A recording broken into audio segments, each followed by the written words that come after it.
ex-con who ran this place for years. Ocean of blood in your wake, and now you can't do that. So as I said earlier, season 4 is my favorite yet. And obviously everyone has seen the first episode.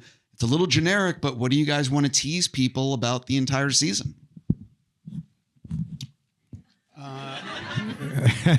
Well, it's the beginning of a beautiful friendship that we have, right? It's gonna be. There's a lot at stake, right? There's so much at stake. It's all that poor Mike has to deal with, his poor brother and being incarcerated as a cop. So it couldn't get any higher stakes for him. And then sadly he's come up against his strongest foe, with Edie Falco's character, and it's just the beginning of a pretty, interesting relationship. Do you guys want to tease anything else? No, I mean, from where I stand, I'm super proud of all of us, and it was super collaborative, and it's so you don't see anything coming, and I like the unpredictability of it, and I just love that, working with all of you guys as you see the scripts. I like that they're like, oh, this is good, and they lean in, and the work that you both did this year is phenomenal. I mean, me and Jer sit back and look at the monitors and like, they're very good. And then when we see the end result, it's exceptional. Just you blend into this world so effortlessly, and you've really helped us all kind of elevate all of it this year, and that's important. Well, thank you. That's very kind. Yeah, thanks for having us. Laura and Edie, you guys are both new to the season. What can you guys tease about your characters and the way they interact with the rest of the cast? That's you, Laura. That's me. Okay. So I am a corrections officer at a maximum security male prison. So things go great for me. No, I'm a single mom of 3 kids. I think she's always walked a pretty challenging path, and now she's come to the end of the road, which is Kingstown, and gotten the best job that she can get for her family, with pension and benefits and healthcare. And I think she can't imagine what is about to become her life. I think when she meets the mayor, played by the brilliant Jeremy Renner, things sort of change for her forever.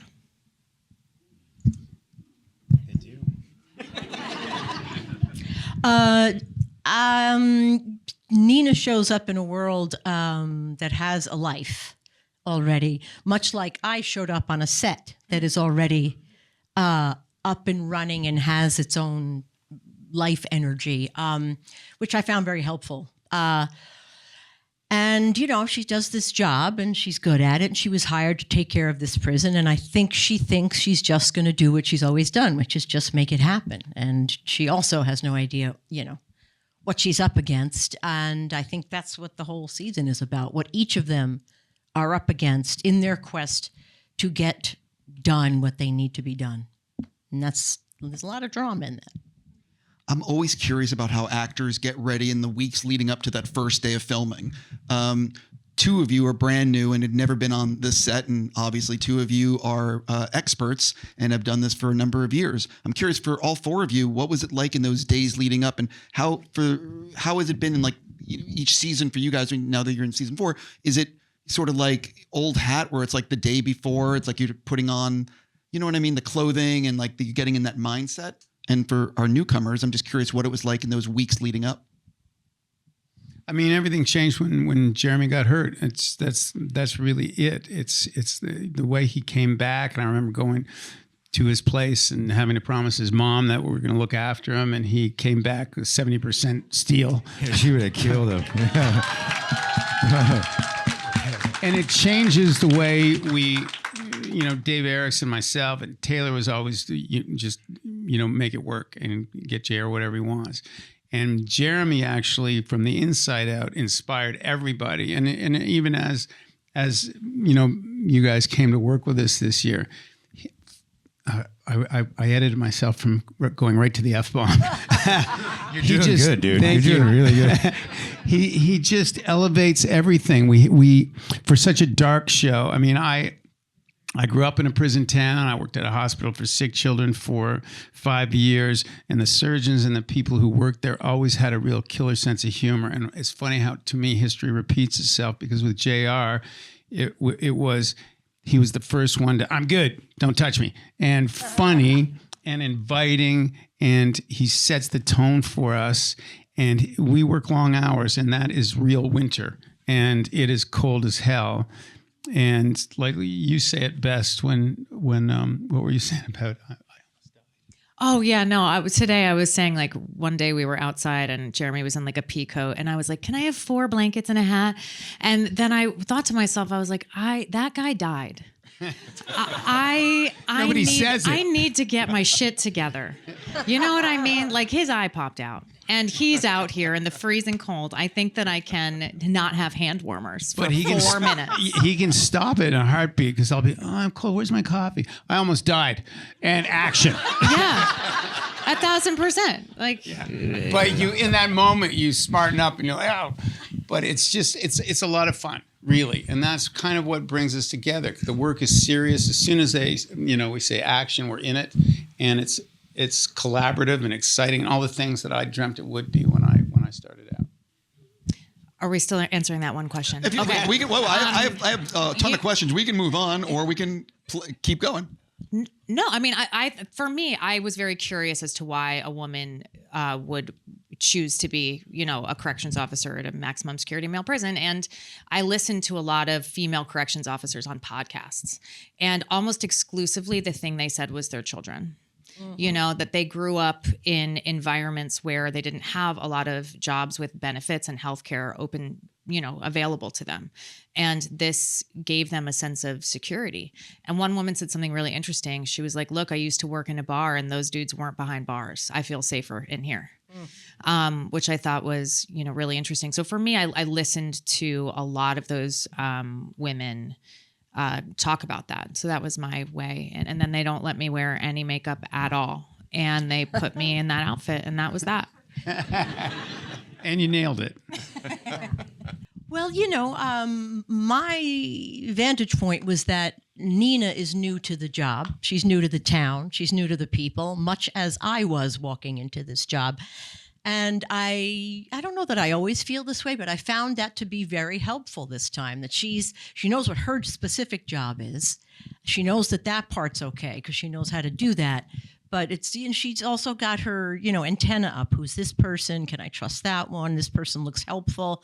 And, Edie was doing a version of that while Nina was doing a version of that. And I think I found that very helpful.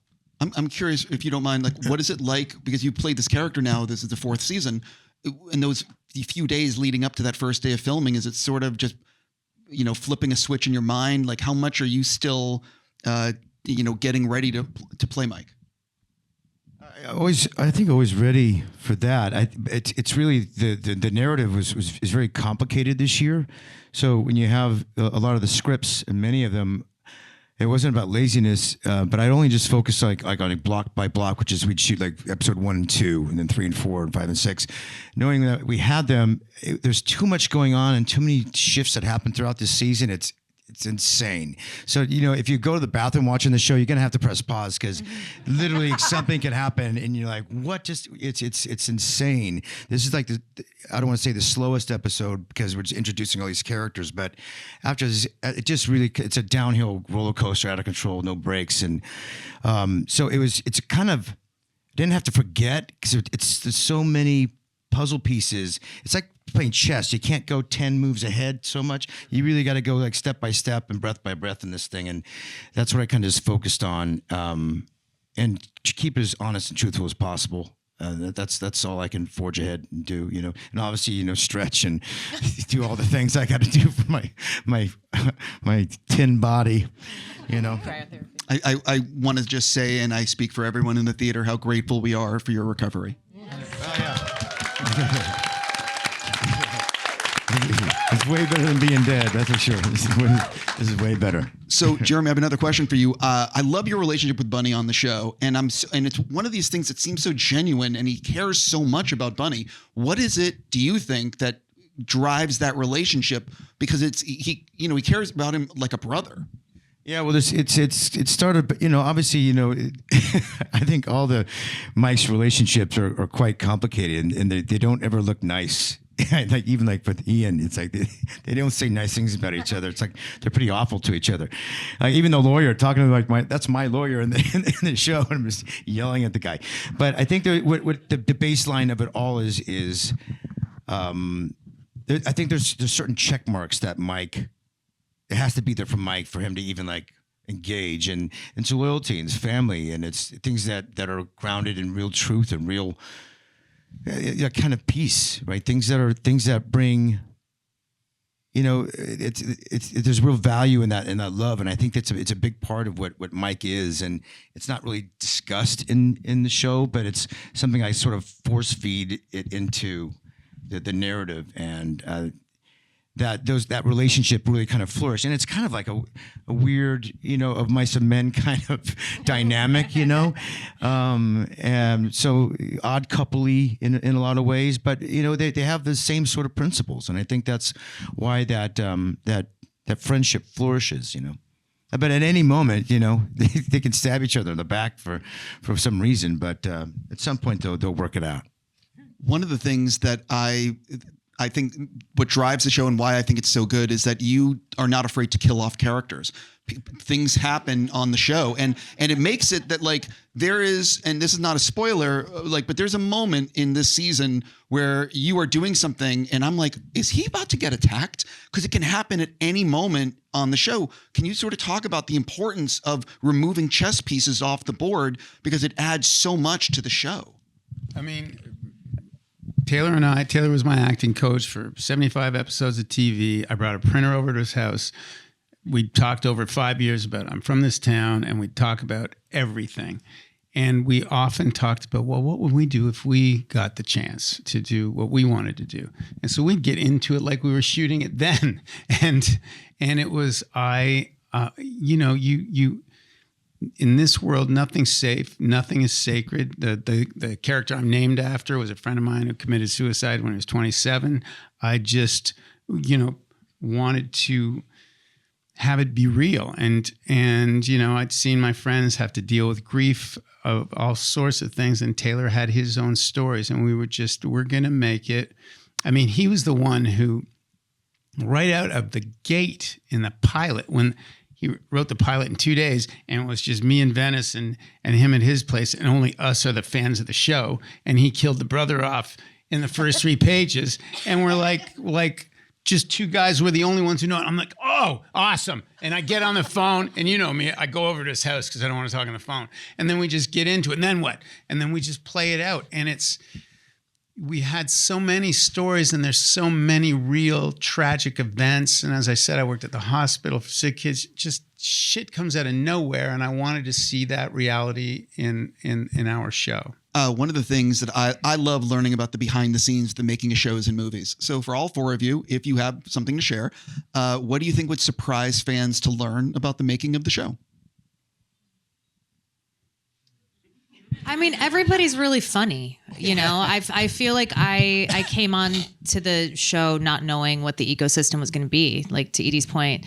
And pretty quickly, I was like, oh, it's everybody just making fun of each other, which is my love language. So that felt really easy and nice. And I think that camaraderie allows, in a way, for one to feel safe in a scene that feels really dark and hard to do. To know then when it's like you say cut, you're going to have just a communication with a normal human being is going to be like making you laugh really hard. So I think people might be surprised by how much humor there actually is on set. Mm-hmm. Yeah, there's nobody smiles in the show, right? I think that was like one of the notes that Taylor said to me. He's like, this character's this, but he doesn't fucking smile. He doesn't smile. I'm like, dude, like there's just no joy. But shooting, yeah, like I have my family come and thing. It's not like it's the greatest sort of place to come hang out. It's a prison half the time. But we still do have a good time. We still enjoy each other's company, and we all, you know, it really is a really nice set to come to be on. People are really, I think everybody feels very grateful for the job, and everybody's great at what they do. We have a really great cast and really amazing crew, and it's a well-oiled machine too. We move fast, man. We don't mess around. It's like, yeah, it's pretty fantastic. So it's a good time, man. So come on down. Come on down to Kingstown. To that point, I was still sort of feeling out who's who and finding my way around the set. And I had a scene further into the series with a particularly bad inmate. Tattoos and scars and the whole thing. And we met for a second before we started shooting. We shoot the scene. He's got very few lines. He's very sort of got a monotone. Anyway, this guy was scary. I mean, he was genuinely scary to Edie, you know. But I was, you know, Nina's doing her job. Anyway, they say cut, and the guy looks at me. He's like, I hear you work with animals. You do a lot of work with animal charities? I had that moment where I had to remind myself, these are actors, Edie. They're all actors. He's not really a bad man. But it was alarming the extent to which that happened time and time again with people I worked with on the show. Hugh and Jeremy, I'm just going to ask, Mike and Ian have done some pretty dark things during this. No, they haven't. Right. Yeah, he did So it. do you think that do you think they consider themselves criminals at this point? Or do you think that it's sort of like they're walking a path, and to just stay on that path and not go to jail and not get fired, that it's like whatever needs to happen will happen? You're talking about the show. It's just such an interesting dynamic, and the way JR plays it. Look, he does more dirtbag stuff than I do, man. I operate in a gray. He's way more of a but dirtbag. I am trying to protect him. Yeah. I mean, Mike has done some pretty gnarly things too. He operates in grays for sure. Yes, he does. It's our own brand He's of an justice. ex-con. What do you expect? No, by the way, I'm just wondering do you think that the characters see themselves as criminals at this point, or what is in their mindset in terms of, because they've both done some dark stuff? I think what they know is they are always trying to keep their darkest impulses at bay. And this is a different world, and the criminality and what they grew up in, and just it's different kind of justice. And some of it is horror, and they don't know how to deal with it. And they honestly are doing the best they can. They're after their dad and their mom got killed, and it's just when Mitch got killed, the whole place just kind of started going downhill, and Mike's just been trying to do his best to not. He basically is the anchor, so the rest of us and the rest of the town doesn't drift into hell. That's really it. I'm curious what you guys learned making the first two seasons that you took with you into season 3 and now season 4, in terms of like the behind the scenes of the writing or what goes on, because you obviously have a schedule and a budget, and I would imagine you're learning during each season like how much you can accomplish based on the resources given. It just was a different thing. I mean, Taylor, Sheridan, and I had that first season for 10 years. And so it was a different thing, seeing it finally come to fruition. And then, I met JR on Wind River, and I would, like a child, Taylor, do you think we can get him from here? And that's all I kept thinking. It's like, to finally get there. And then it's COVID. And then just so many things kind of got in the way. And then Taylor had to fly to Kingston to shoot those first episodes. And it was just a struggle to get through COVID, to just deal with everything. And then by the time we kind of got to season 2, Jeremy, New Year's Eve, Jeremy's hurt and everything stopped. And it stopped. And I just expected that's where it would stop. But this rhymes with trucker, mind over trucking matter. And just to watch this dude, it's so inspiring. I see what I did there? Yeah. That's really disappointing. It's magical. It's magical shit. It's but it's just so much fun. It's inspiring. These are just dreams. I was a kid in this town who'd never left this city, and I had these dreams, and I somehow got to LA and met Taylor, who was my coach, and met these folks, and still it isn't easy. And you think, oh, I've got it. Oh, I have it. And, my poor wife, who's here, Midori, just watched it all going, you got to go to rehab. And she would do that over and over again. And then she thought, you can do anything now. And we did. And it's unbelievable to see what Jeremy did. And then the fact that are you sure you want to go back to work? And the fact that, yeah, we're going to work. And then all of a sudden, okay, well, then we better get to fucking work. Shit, I swore. Yeah. Well, also you have to understand too, like we were kind of like the first original show for Paramount Plus, right? Which was kind of late to the game and sort of streaming. So they came out pretty strong, and we had our first season, and then that was like you said, COVID, and we're in another country. That was when we shot in Toronto, and then we moved to Pittsburgh second season, and we're also learning a lot as we go, right? As a production and the behind the scenes with which producers and editors and pilots. So there's a lot of like, paving our own way in this sort of process, and we're kind of blind leading the blind in a lot of ways. And like whatever's working, let's keep, and whatever sucks, let's get rid of, right? Just that kind of thing. And we keep learning season after season. So by the time we got the third season, we kind of knew what we were doing, but like I said, the accident happened, like the damn snowcat stupid thing, but we had a good thing going, and then we really had a great season. Season 3 it ended up being really wonderful, and I think also there was a lot of the narrative had to kind of shift off me just because of my inability to perform as I did in the past seasons of carrying a lot of the load of the narrative. So I think that actually really helped open it up a lot for other characters to grow more, and I think we learned a lot in that. So it was a blessing in disguise to have taking a ride in that cat that morning. But there's some good things that came out of it. And then look, this season's it's gonna crush season 3. It's really, really just gotten better. And we got new cast, which is amazing. Our crew got better. We got very, very more clear about having a couple seasons behind us to like kind of where to push the narrative. We keep growing, and I think we'll just keep getting better the more, as long as the audience just keep liking what we're doing. I think I got a couple more in me.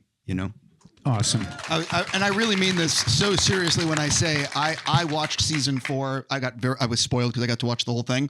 It is no bullshit. Like every episode would end and I'd be like, I need to push play. Like it's an intense season.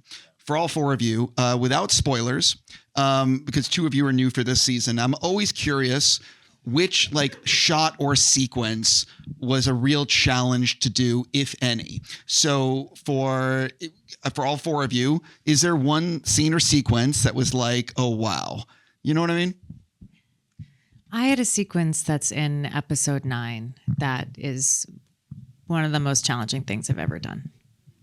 Obviously, you can't say anything. I mean, this is that's the tease. No, that's the tease. It's a great tease. Great tease. Yes. You have some stuff this season that is, but I know it's effing hard. Trucking hard. You guys could talk, I guess, about the first 3 seasons. Was there a shot or sequence that was really challenging?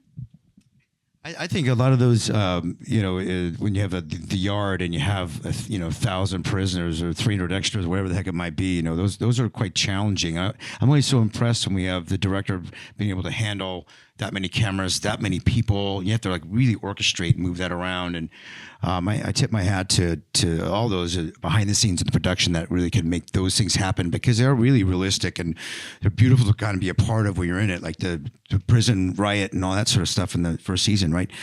It was that first season? In the first season? I don't remember. Yeah, I don't remember. But anyway, I'm impressed by those, I guess. That's the safe way. There's no spoilers on that, right? Yes, baby. I mean, I did have to do that today during our junket. He would start to say something and I'd be like, that's a spoiler. That's a spoiler. Well, season 3, when Jeremy came back and we had the explosion at Miriam's funeral, that was crazy. And to see him come back, it was freezing. You know, it's icy, and it's like I become like a weird old lady that he calls me. He goes, "Are you okay? Are you all right?" "Yeah, I'm good. And he's got to walk on these slick ass shoes on the ice, and he's just gotten out of surgery, and I'm like, Jesus Christ, why did we shoot this today? But he pulls it off, and we did it, and here we are. One of the actors in season 4 is Lenny James, and he plays Frank Moses, and he adds a lot to season 4. And what I love about his performance is that it's not over the top. He's just a normal guy running a big criminal enterprise. Something I was curious about is how much did you base Frank Moses on Frank Lucas? Well, we didn't. I had a heroin dealer who was never arrested, so that's where that first started. So we were sitting in the room. Midori, remember Phil, who worked at that? And that's where it originally came from, because we were sitting around. That is so not where I thought the story was going. No idea that was about to happen. Yeah. Hashtag remember Phil. Hashtag remember Phil. No, but a lot of it is that's where it comes from. It's you're sitting around, and what Taylor always made me do was tell the truth, make it come from where you came from. And so that's what I do. And so it starts there, and then you build it.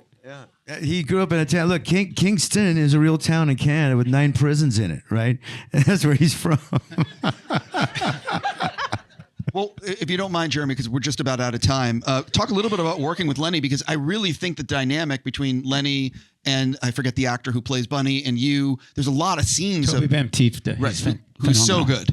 Talk a little bit about that dynamic and the relationship, because again, I just thought that he brings a lot because of the way he portrays it and not being so over the top. Yeah. The subtlety in that, I think, really makes him really quite dangerous. Or at least that's how it comes across. Because there's always something underneath. You know, he's a really good actor, so you can't just be cut off and be scary. You have to have a lot going on and not give a lot away. And that's what I always liked. I worked with him a lot on this show, and he was always a very generous actor as well. You know, when really good actors have a lot to give. That's our job, for God's sakes, right? So, but yeah, it makes work very easy. It makes it like a playground. So Lenny's tremendous in this. This might be my last question. I had more, but I think we're out of time. The season 4 is 10 episodes. Which is the one do you have a favorite or one that you really can't wait for audiences to see? Episode? Yeah. It all leads to 10, doesn't it? Yes. Yes. I mean, It's 9 and 10. The whole thing is great, but we had it's trucking amazing. Yeah. I called Jer as soon as we finished 3. I got this idea for the end of 10. He goes, you need to take a vacation. And then I pitched him. He goes, that's pretty good. And then we shot it last year. Oh, do you have a favorite episode? Yeah, 9. Yeah. He goes, it's 9. That's what he just said to me in my ear. Oh, I know. It feels like shooting one long movie to me. does. Like, It I does don't know feel where that way. one episode ends and another one begins. Yeah. So. And again, I want to reiterate, the second each episode ended, I needed to push play. It was really that simple. Hugh, you're going to be the last question. I am curious. I am a big fan of the show, and everyone in here who's attending the premiere tonight is obviously a fan of the show. So I know that season 4 is just coming out. I get that. But I'm already thinking about 5 and beyond. And I'm just curious, like, how much have you thought about, like, if you get to make another season or another 2 seasons, whatever, like how far have you thought along the tracks? And do you have it, like, ultimately, like, a dream? Like, would you love to make 7 seasons? Is there like a number in your brain that you're like, this is how far I'd like to take it? I mean, when we started, Taylor always taught me, have the end in sight and then, work to it. And so you have to ask him and Jeremy, but I mean, I'm ready to go when everybody else is ready to go. But I will say that this season did end beautifully, and we're all lucky to be here. And I thank Jeremy Renner, and we'll play this out and it'll speak for itself. Yeah, I mean, we're not irresponsible. We do plan for, just fly by the whatever. You plan for things, but, you can't expect things either. We still have to please the audience. That's going to be the barometer if we continue. So if you guys love it, then we get to do 5. So we plan for 5. We got some really great ideas and we're writing them down. But, we still have to perform. And again, I'm not going to do spoilers, but as someone who has seen the finale, for the love of fucking God, you better make 5. Yeah. You know what I mean? Like, very good. I really will. Ladies and gentlemen, a few quick things, but I would first like to say a round of applause for Jeremy Renner, Edie Falco, Laura Benanti, and Hugh Dillon.